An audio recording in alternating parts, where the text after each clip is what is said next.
Je vous souhaite la bienvenue à cette autre chronique juridique en compagnie de Maître Nathalie Dubé. Bonjour. Bonjour. Du bureau du même nom, Maître Nathalie Dubé, mais également du bureau Mallette Services juridiques. Alors, on occupe les deux fonctions. C'est au 288 57 77. Les bureaux sont situés tout juste ici au 14 chemin des Poiriers à Montmagny, bureau 202. On a un sujet qui m'étonne, je ne vous cache pas, et que j'ai hâte d'entendre vos réponses. Les animaux peuvent-ils hériter? Oui. Je trouvais que c'était un beau sujet pour une chronique parce qu'on, comme notaire, on s'en fait souvent parler lorsqu'on fait les planifications successorales, les testaments. Donc, qu'est-ce qui arrive avec nos animaux? Est-ce qu'on peut leur laisser des choses? Puis il y a aussi eu des cas médiatiques. Oui, donc, mais je suis tellement étonné comment un animal peut disposer de son héritage. De son héritage. C'est là la question. Là. Mais là, je n'ai pas encore dit s'ils peuvent hériter ou pas. Oui, allez-y, on vous écoute très attentivement. Donc, l'idée de la chronique m'est venue parce qu'on a entendu, il y a deux cas particuliers qui ont passé dans les médias. Donc, il y a un chien en Allemagne qui a hérité d'une fortune de 484 millions. Voyons donc. Oui. Et il y a aussi Bubble, le chimpanzé de Michael Jackson, qui a hérité de 2 millions US. Donc, okay. La question se pose ici... Donc, il y a des cas de jurisprudence là-dedans. Là. Oui, dans d'autres pays. Donc, ici, au Québec, est-ce que notre animal de compagnie peut hériter? Donc, moi, j'ai un petit chien, j'ai un petit caniche qui s'appelle Vic.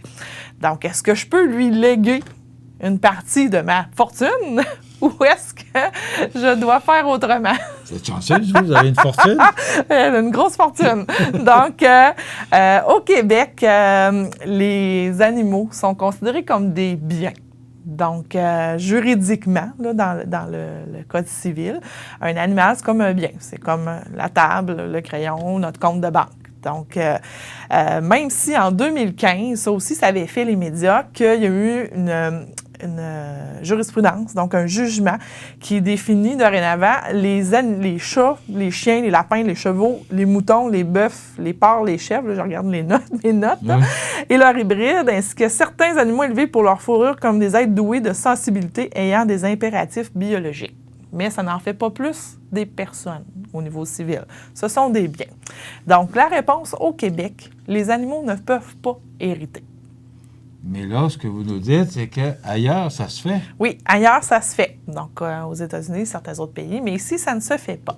Okay. Donc, il faut régler ça autrement. Parce que, bien sûr, on a des gens où est-ce que leurs animaux de compagnie, on a un lien d'attachement, un lien émotionnel, et ils peuvent nous survivre. Donc, qu'est-ce qu'on fait avec nos animaux? Est-ce qu'on peut traiter d'eux dans notre testament et comment on le fait? Qu'est-ce qu'on peut faire? Donc, c'est un peu ça que je voulais vous informer aujourd'hui. Par moyen détourné, on peut s'assurer de leur bien-être après notre départ si c'est Oui, c'est ça. Donc, on ne peut pas leur léguer un montant d'argent. Je ne peux pas dire, moi, Nathalie Dubé, je lègue 5 000 $ à mon chien Vic. Ça se fait pas. Par contre, je peux nommer dans mon testament la personne que je veux qui prenne soin de mon chien, qui l'accueille, qui l'adopte. Donc, je peux dire, moi, Nathalie Dubé, je veux que ce soit ma sœur Marilyn qui s'occupe, qui accueille, qui adopte, qui s'occupe de mon chien Vic après mon décès. Donc, ça, je peux faire ça. Et là, à ce moment-là, vous laissez un montant d'argent, mais pas avec... Bien là, je viens de laisser la garde. Si on peut appeler ça comme ça, là, je viens de laisser la garde à ma sœur. Donc, je peux ajouter aussi, ma sœur a le choix d'accepter ou pas si elle veut ramasser mon chien. Donc,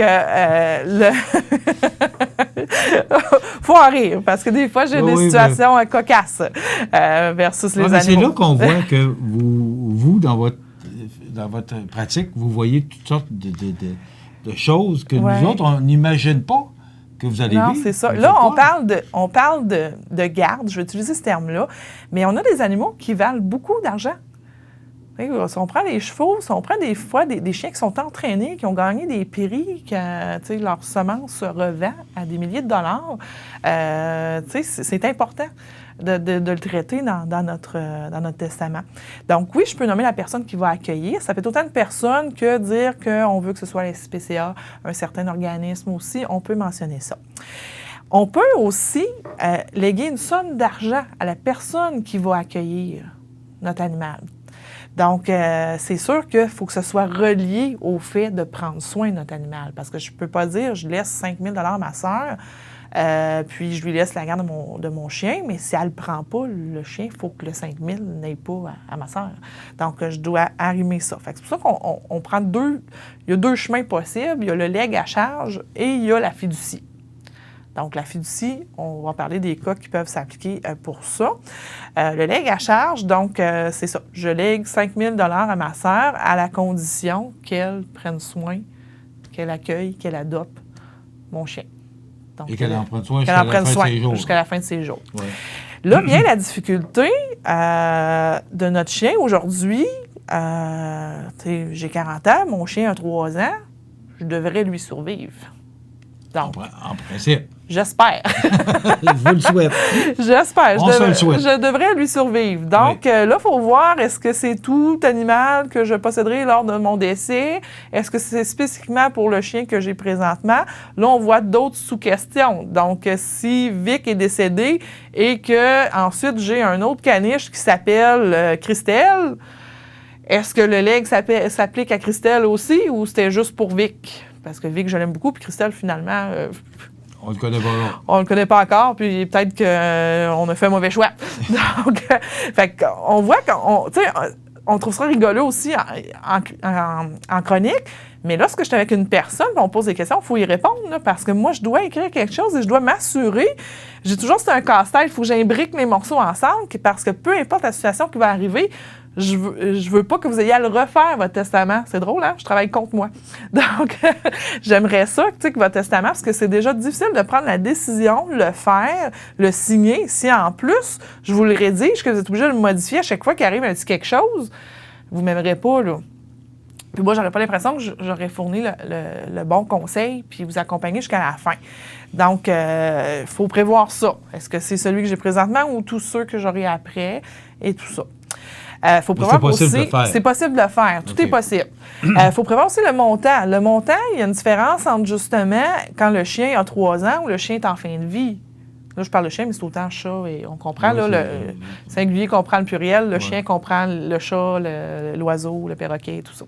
Donc, c'est ça qu'il faut prévoir aussi. Le montant d'argent, il faut qu'il soit en conséquence de ce qu'on laisse. Parce que j'ai autant des gens plus jeunes où est-ce que les animaux ont une clause que les gens âgés qui on sait que c'est peut-être leur dernier chien ou leur dernier chat et tout ça. Fait que c'est pour ça qu'il faut vraiment que je jongle avec tout ça lorsque je rédige. Puis, il y a aussi l'autre véhicule qu'on a, c'est la fiducie testamentaire. Donc, c'est sûr que ce n'est pas le chien qui hérite, ce n'est pas non plus la personne qui s'occupe du chien qui hérite, mais je viens créer une fiducie pour mon animal.